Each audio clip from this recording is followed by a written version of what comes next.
NCERT NCERT द्वारा प्रस्तुत है कक्षा 8 की हिंदी की पाठ्य पुस्तक वसंत में संकलित एक पाठ की ध्वनि प्रस्तुति। पाठ का शीर्षक है लाख की चूड़ियां।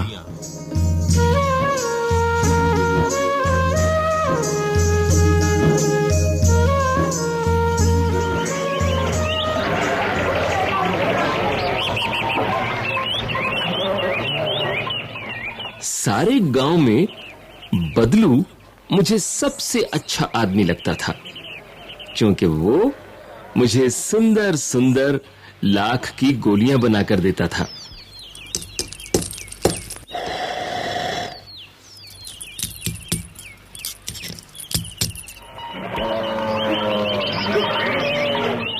मुझे अपने मामा के गांव जाने का सबसे बड़ा चाव यही था कि जब मैं वहां से लौटता था तो मेरे पास ढेर सारी गोलियां होती, रंग बिरंगी गोलियां जो किसी भी बच्चे का मन मोह लें।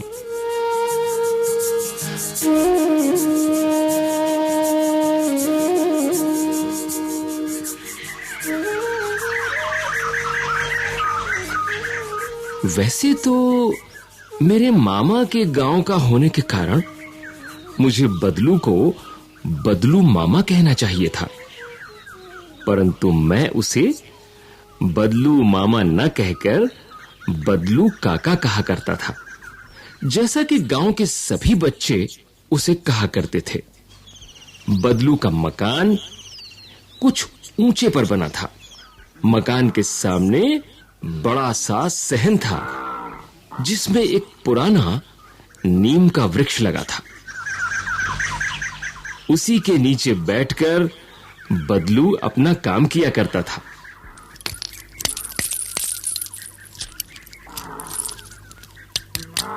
बगल में भट्टी दहकती रहती, जिसमें वो लाख पिघलाया करता।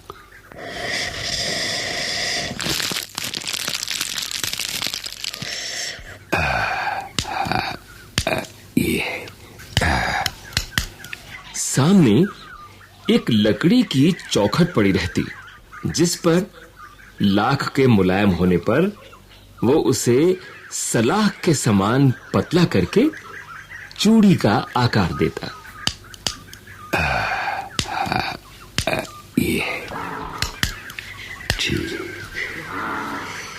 पास में 4-6 विभिन्न आकार की बेलननुमा मुंगेरियां रखी रहती, जो आगे से कुछ पतली और पीछे से मोटी होती। लाख की चूड़ी का आकार देकर वो इन्हें मुंगेरियों पर चढ़ाकर गोल और चिकना बनाता।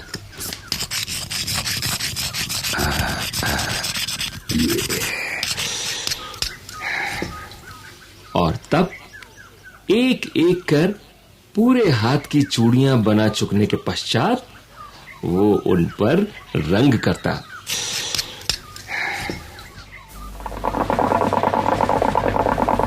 बदलू ये कार्य सदा ही एक मचिए पर बैठकर किया करता था, जो बहुत ही पुरानी थी। बगल में ही उसका हुक्का रखा रहता, जिसे वो बीच-बीच में पीता रहता।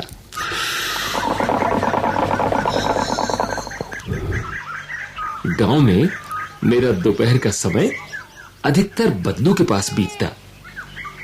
वो मुझे लला कहा करता और मेरे पहुंचते ही मेरे लिए तुरंत एक मचिया मंगा देता। मैं घंटों बैठे-बैठे उसे इस प्रकार चूड़ियां बनाते देखता रहता।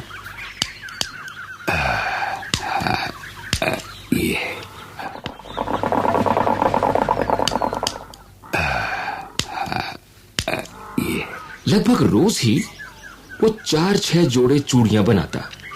पूरा जोड़ा बना लेने पर वो उसे बेलन पर चढ़ाकर कुछ क्षण चुपचाप देखता रहता, मानो वो बेलन ना होकर किसी नववधू की कलाई हो।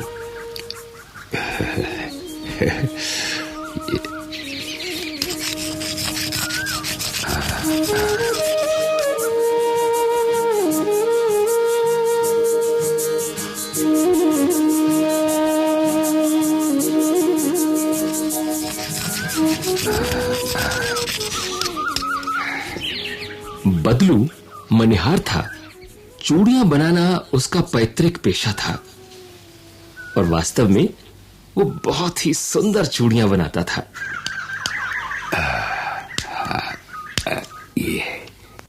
उसकी बनाई हुई चूड़ियों की खपत भी बहुत थी। उस गांव में तो सभी स्त्रियां उसकी बनाई हुई चूड़ियां पहनती ही थीं। आसपास के गांव के लोग भी उससे चूड़ियां ले जाते थे, परंतु वो कभी भी चूड़ियों को पैसों से बेचता न था। उसका अभी तक वस्तु विनिमय का तरीका था और लोग अनाज के बदले उससे चूड़ियां ले जाते थे। चूड़ी तो दिखाइए। हाँ, लो ये देखो, ये वाली, ये देखो। ये लाल वाली चूड़ी दिखाइए। अच्छा, ये लो, ये तुम्हारे हाथ में अच्छी मिलेगी, पहन के देखो। देखो, एक सेर अनाज लूंगा कम से कम। हाँ हाँ, पीली, ये इसका भी।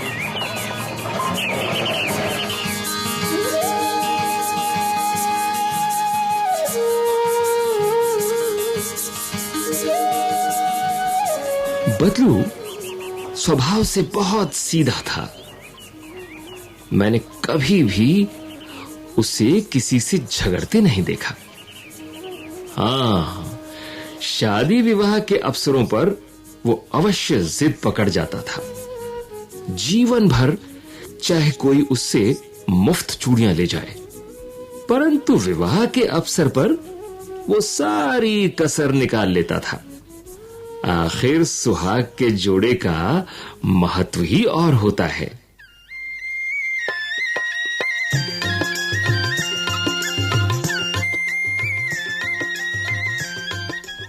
मुझे याद है, मेरे मामा के यहां किसी लड़की के विवाह पर जरा सी किसी बात पर बिगड़ गया था और फिर उसको मनाने में लोहे लग गए थे।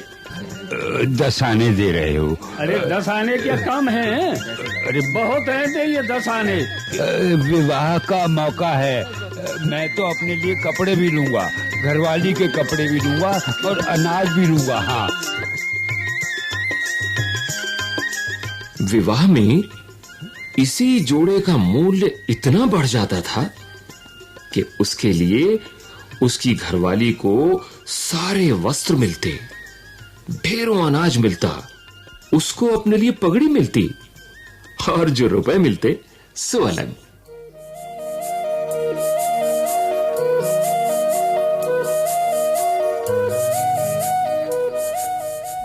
यदि संसार में बदलू को किसी बात से चिढ़ थी तो वो थी कांच की चूड़ियों से।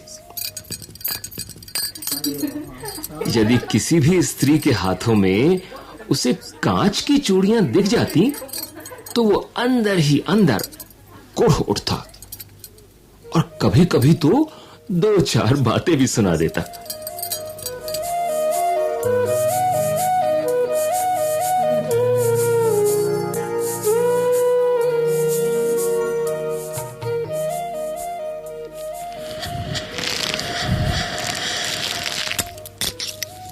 मुझसे तो वो घंटों बातें किया करता।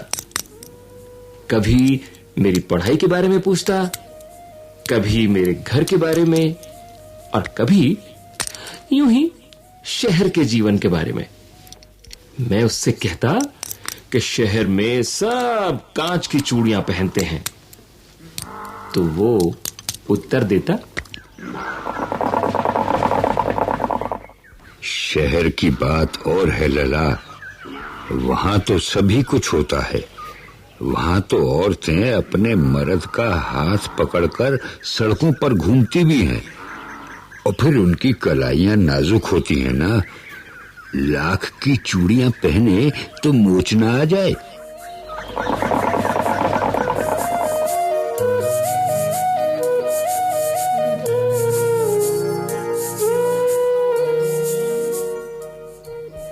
कभी बदलू मेरी अच्छी खासी खातिर भी करता। जिन दिनों उसकी गाय के दूध होता, वो सदा मेरे लिए मलाई बचा कर रखता। और आम की फसल में तो मैं रोज ही उसके यहां से 2-4 आम खा आता। परंतु इन सब बातों के अतिरिक्त जिस कारण वो मुझे अच्छा लगता, वो ये था कि लगभग रोज ही वो मेरे लिए 1-2 गोलियां बना देता।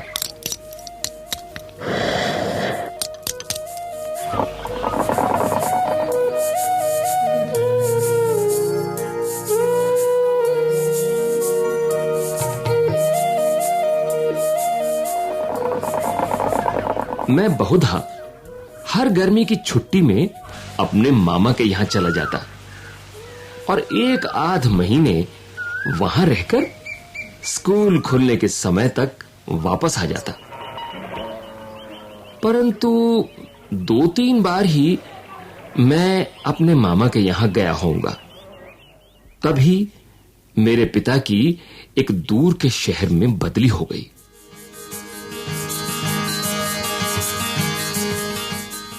और एक लंबी अवधि तक मैं अपने मामा के गांव न जा सका।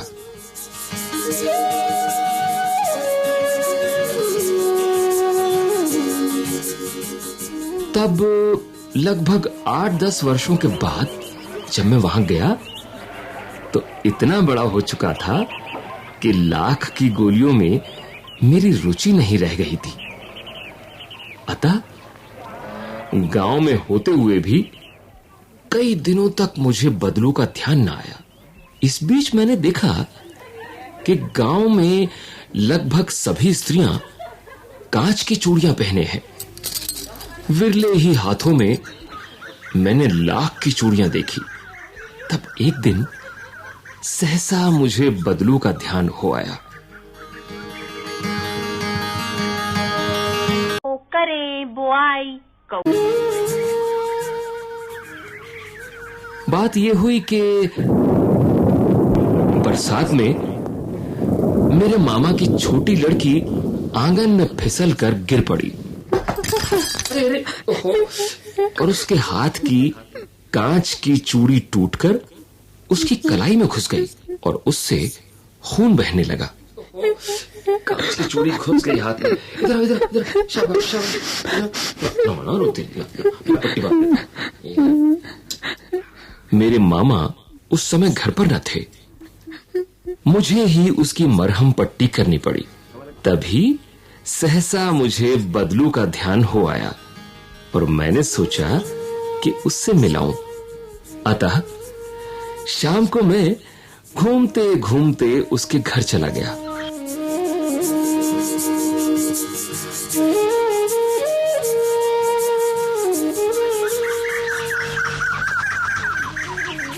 बदलू वहीं चबूतरे पर नीम के नीचे एक खाट पर लेटा था।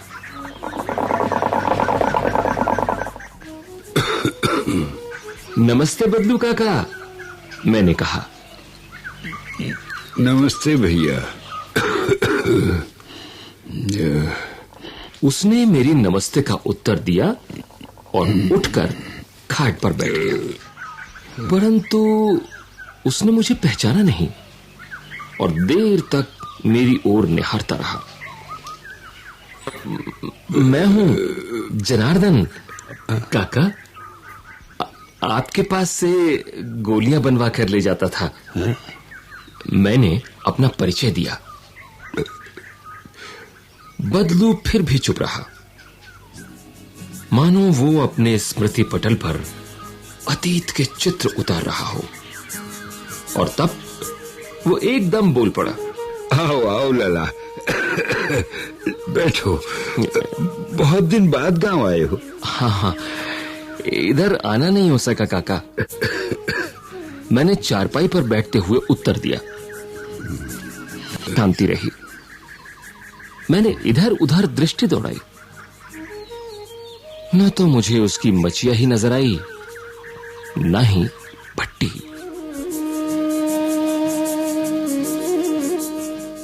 आजकल काम नहीं करते काका? मैंने पूछा। नहीं लला, काम तो कई साल से बंद है। अच्छा। मेरी बनाई हुई चूड़ियां कोई पूछे तब तो। गांव-गांव में कांच का प्रचार हो गया है। वो कुछ देर चुप रहा, फिर बोला, मशीन युग है ना ये लला, आजकल सब काम मशीन से होता है। खेत भी मशीन से जोते जाते हैं, और फिर जो सुंदरता कांच की चूड़ियों में होती है, लाख में कहाँ संभव है। लेकिन कांच बड़ा खतरनाक होता है, बड़ी जल्दी टूट जाता है। नाजुक तो फिर होता ही है लला।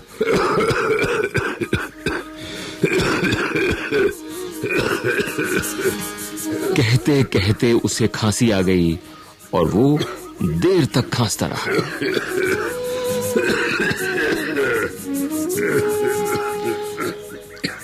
मुझे लगा उसे दमा है।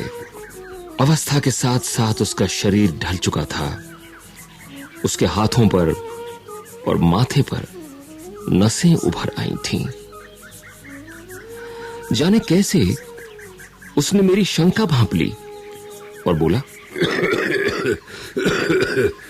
दमा नहीं है मुझे, फसली खांसी है। यही 2 महीने से आ रही है। 10-15 दिन में ठीक हो जाएगी।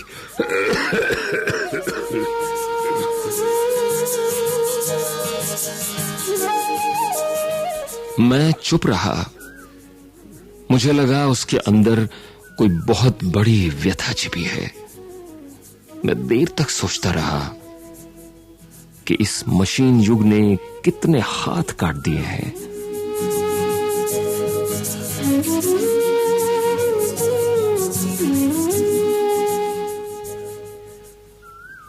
कुछ देर फिर शांति रही, जो मुझे अच्छी नहीं लगी। आम की फसल अब कैसी है काका? कुछ देर पश्चात मैंने बात का विषय बदलते हुए पूछा। अच्छी है लला, बहुत अच्छी है।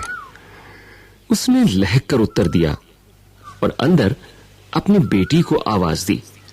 अरे रज्जो, लला के लिए आम तो ले आ।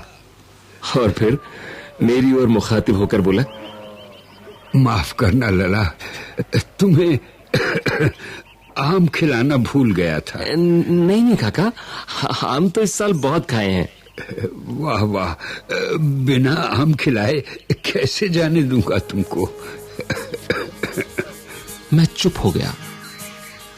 मुझे वे दिन याद हो आए जब वो मेरे लिए मलाई बचा कर रखता था।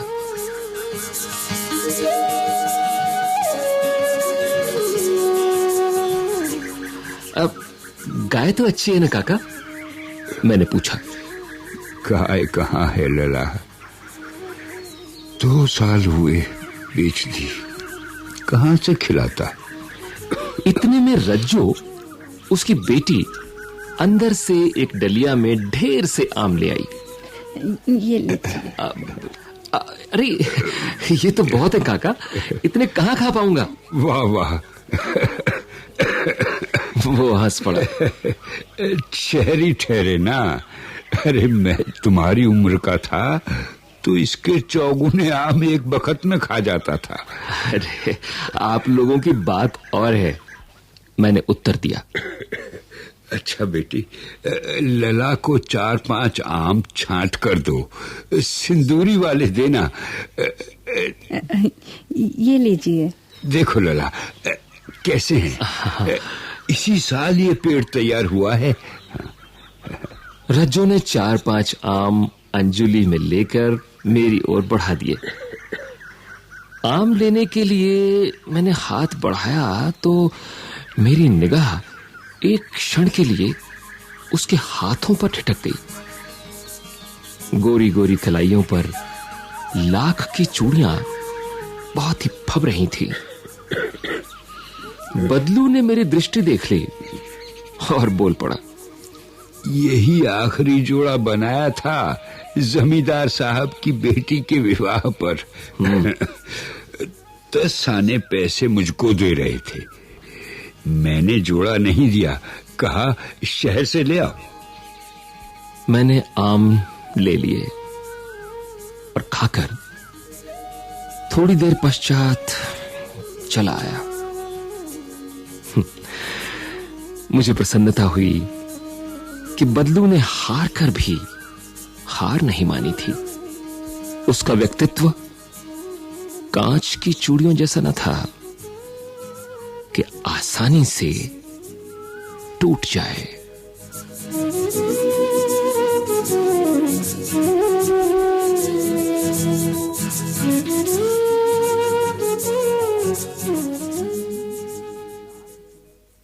लाख की चूड़ियां।